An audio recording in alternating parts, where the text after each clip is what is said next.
Bonjour à toutes et à tous, dans cette vidéo je vais vous montrer comment faire fonctionner Supir dans ComfyUI. Supir, pour ceux qui ne savent pas, est un upscaler extrêmement efficace.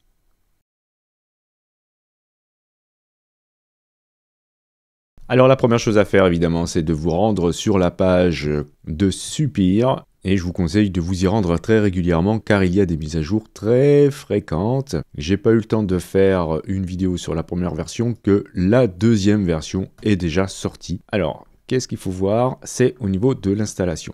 On va faire l'installation soit depuis ComfyUI Manager, ou bien alors, si vous le sentez, vous pouvez faire un git clone depuis le dossier ComfyUI Custom Nodes. Je vais vous montrer comment faire dans ComfyUI Manager. Donc vous allez évidemment dans le Manager, vous allez choisir Install Custom Nodes, vous allez faire une recherche sur Supir. Une fois que vous l'avez trouvé, vous cliquez sur Install et bien sûr vous allez relancer ComfyUI. Alors ensuite, en fonction de comment vous avez installé votre ComfyUI, si vous avez par exemple la version portable, vous allez vous rendre dans le dossier dans lequel vous avez installé ComfyUI, donc à la racine du dossier, vous allez dans votre navigateur, tapez ensuite cmd, donc voilà, je suis bien dans le dossier ComfyUI Windows portable, et je vais copier toute cette ligne de code ici, et la coller ici. Ensuite, je ferai entrer et je laisserai tout l'install se faire. Je ne vais pas le faire car je l'ai déjà fait. Ensuite, on va avoir besoin de modèles. Donc, vous allez descendre un petit peu. Voilà, il nous faut ces deux modèles-là que vous allez mettre dans le dossier de votre checkpoint.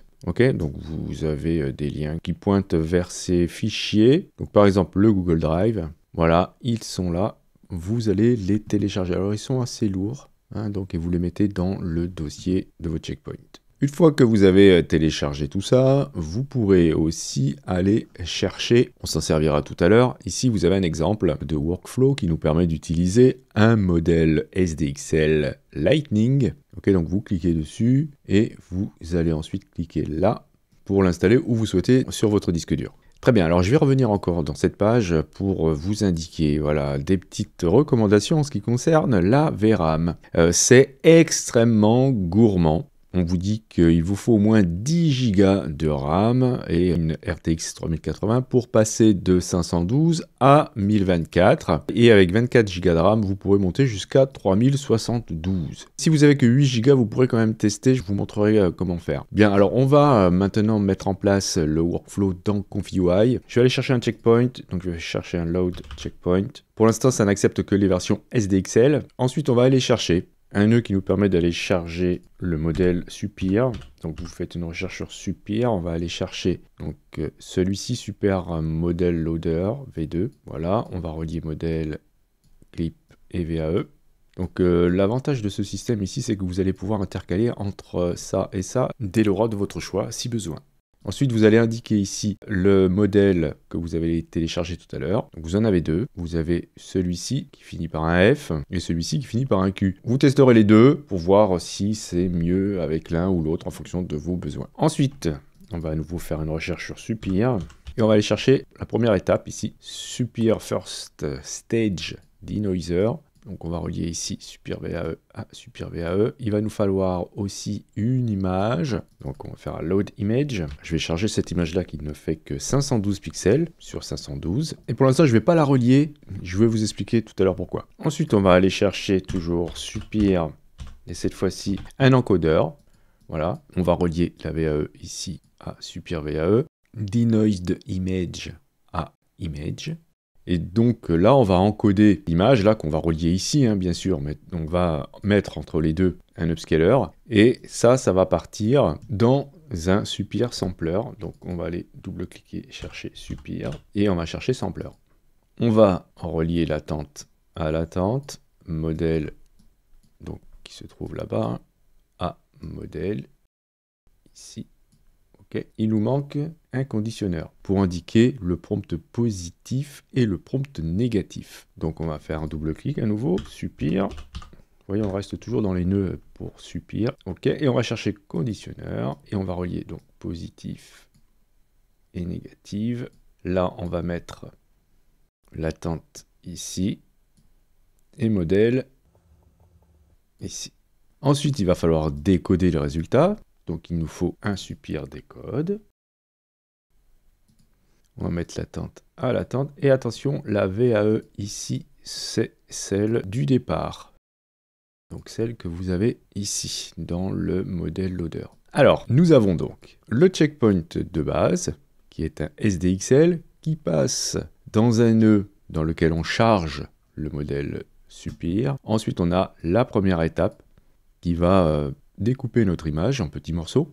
Mais quelle image? Donc l'image que vous allez charger ici dans un load image que vous allez relier ici. Et ensuite, ça part dans le conditionneur dans lequel on va indiquer ce que c'est comme image. Et ensuite, c'est encodé pour aller dans le sampler qui va faire les améliorations. Et ensuite, c'est décodé et ça nous gère une image. Donc là, on va pouvoir sortir avec un save image ou un preview image, c'est à vous de voir. Et on pourra même aller chercher une comparaison. Donc vous allez chercher, si vous l'avez installé, donc c'est image comparer. Donc on va mettre ici l'image A et l'image B qui sera celle de départ ici. Alors vous allez me dire où est-ce qu'on fait l'agrandissement? Eh bien l'agrandissement se fait entre le load image et le Supir stage 1. Donc c'est vous qui allez choisir comment vous allez agrandir votre image. C'est-à-dire que là je vais pouvoir indiquer que je souhaite upscaler l'image avec un modèle ou alors tout simplement avec une valeur sans passer par un modèle. Donc je vais vous montrer, on peut faire une recherche sur resize. Donc vous avez ici image resize. Ou bien vous pouvez faire une recherche sur upscale. Et on va chercher Upscale Image Using Model. Et là, vous irez chercher le modèle de votre choix, celui qui conviendra le mieux pour ce que vous souhaitez faire. Donc ici, si je prends un modèle qui fait x4, à partir d'une image qui fait 512, je vais me retrouver avec du 2048 par 2048. Donc je vais vous montrer d'abord avec Image Resize. Je vais déjà mettre du 1024, alors on va commencer petit, 1024 par 1024, donc je vais doubler la taille. Vous choisissez l'interpolation que vous préférez, donc vous en avez plusieurs, voilà. Je vais choisir l'Ancos, ok. Donc je mets ici l'image à image et bien sûr image à image. Donc je demande à générer une image qui fait 1024 par 1024. Bien, je vais tout laisser par défaut. Et je vais cliquer sur QPrompt. Alors au début, vous allez avoir le modèle, bien sûr, SDXL qui va se charger. Ensuite, vous avez celui-ci qui va se charger. Après, vous avez cette étape où on va diviser l'image en petits bouts. Et il y a une espèce de lissage qui se fait à ce niveau-là. Ensuite, ça va passer dans le conditionneur. J'ai laissé par défaut, hein, donc beaucoup de détails. Voilà, c'est ce qu'on demande. Mais là, vous pourrez ensuite indiquer ce que vous préférez. Ensuite, c'est encodé et ensuite, ça passe dans le sampler qui va donc récupérer toutes les informations en amont pour nous sortir une image à peu près correcte avec les paramètres, en tout cas certains qu'on verra tout à l'heure. Ok, donc c'est terminé. Je vais me retrouver maintenant avec mon compareur ici. Donc, alors, c'est pas l'idéal de comparer ici directement dans ConfigUI, mais vous allez quand même vous rendre compte du changement. Donc ça, c'est l'image avant, vous voyez, et ensuite, voilà, on a déjà gagné pas mal de détails en laissant tout par défaut.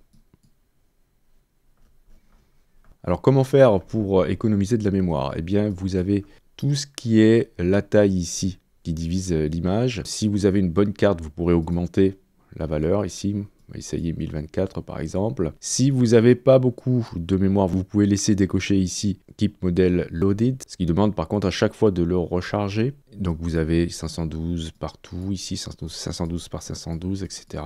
Ensuite, vous avez le diffusion des types qui est réglé sur auto par défaut. Moi, je vous conseille de le laisser sur auto parce que vous avez la possibilité d'aller choisir ici d'autres niveaux de précision. Plus vous irez chercher haut et plus ce sera précis, mais plus ça va consommer de VRAM. Donc, si vous laissez sur auto, eh bien ça va choisir automatiquement pour vous la meilleure valeur. Mais je préfère le laisser sur auto. Si vous avez très peu de VRAM, vous pouvez cocher ici FP8 Unit. Le résultat sera un peu moins précis, mais vous pourrez quand même faire des choses. Donc vous voyez, l'encodeur des types, vous l'avez aussi là.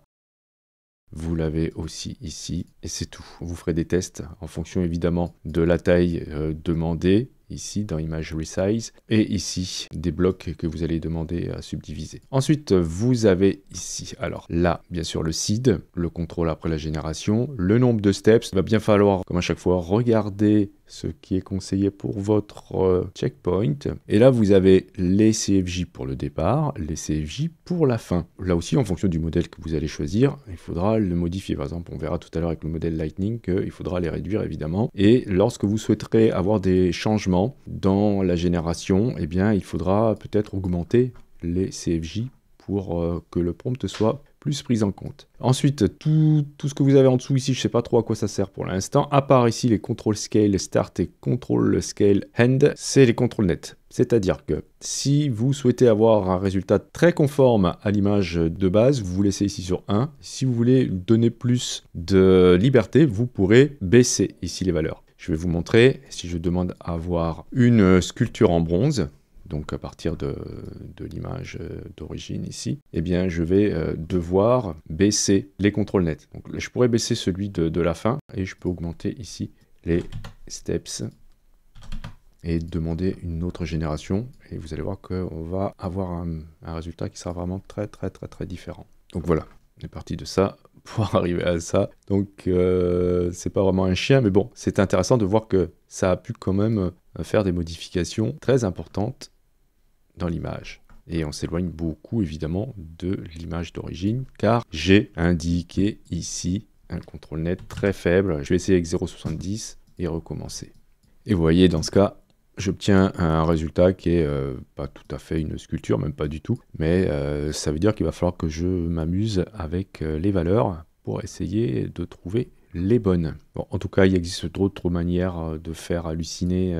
C'est pas tellement le but de Supir. Il est vraiment bon quand on veut faire de l'agrandissement au final. Donc je vais remettre ici 1 et je vais faire appel maintenant au workflow qu'on a été téléchargé sur le site officiel, donc qui est celui-ci. Donc j'ai juste fait load et je suis allé chercher ce workflow. Donc ici, il va bien falloir à nouveau aller chercher le modèle correspondant et vous voyez que là, nous avons le modèle loader qui est Legacy, c'est-à-dire que c'est l'ancienne version puisque vous avez vu que maintenant, c'est divisé en deux parties. Vous avez le loader, donc le modèle loader de Supir, et ensuite vous avez la possibilité, avant, d'aller chercher le checkpoint.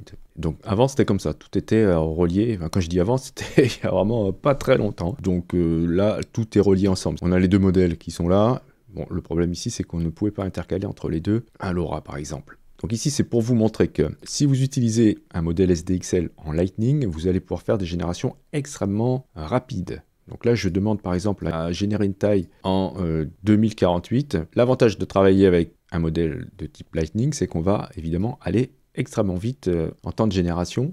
Et qu'est-ce qui est différent ici? Ben, rien en fait, mis à part le chargement du modèle SDXL. Et ici, bon, au niveau du workflow, il y a des petites choses un peu différentes. Vous voyez, c'est pas relié. Ici, on a des sets Supir VAE pour ensuite l'envoyer ici sur Get. Ça évite en fait, donc set et get, ça permet d'éviter de tirer des câbles en fait entre les nœuds. Mais sinon, mis à part ça, le workflow c'est exactement le même. Et s'il y a quelque chose d'important qu'il faut voir ici, c'est ça, cette valeur-là, restore CFJ. Tout à l'heure, c'était à -1. Ok, donc c'est ici. Et si vous utilisez un SDXL en Lightning, il faudra le mettre sur 5. Ah, je ne vous ai pas parlé du sampler, mais vous avez la possibilité aussi de choisir parmi 4 samplers. Donc là, encore une fois, faites des tests en fonction du rendu désiré. Et c'est souvent celui-ci qui est utilisé, en tout cas, il me donne de bons résultats. Ensuite, évidemment, avec un SDXL Lightning, il va falloir regarder les recommandations du modèle pour pouvoir choisir les bonnes valeurs pour le CFJ et les steps. Et bien sûr, vous avez des modèles Lightning qui demandent à charger des LoRa adaptés au nombre de steps. Donc c'est pour ça que dans ce cas, il faudra aller choisir plutôt ce nœud ici. Donc les deux là, qui vous permettront d'intercaler entre les deux le bon LoRa pour votre Lightning. Alors ils nous ont rajouté ici un color match, ça c'est intéressant, ça permet d'obtenir une image qui a exactement les mêmes couleurs que celle que vous avez chargée au début. Alors voyons voir le résultat avec le compareur ici. Donc ça c'est l'image d'origine, ok, et voilà le résultat en 2048, donc 4 fois plus gros avec un modèle Lightning.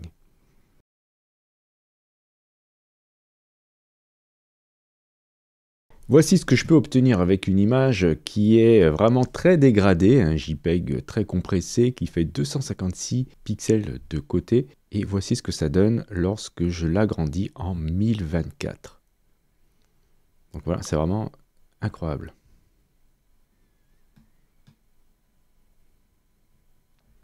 Alors après, évidemment, on peut faire une autre injection de cette image-là pour doubler encore sa taille.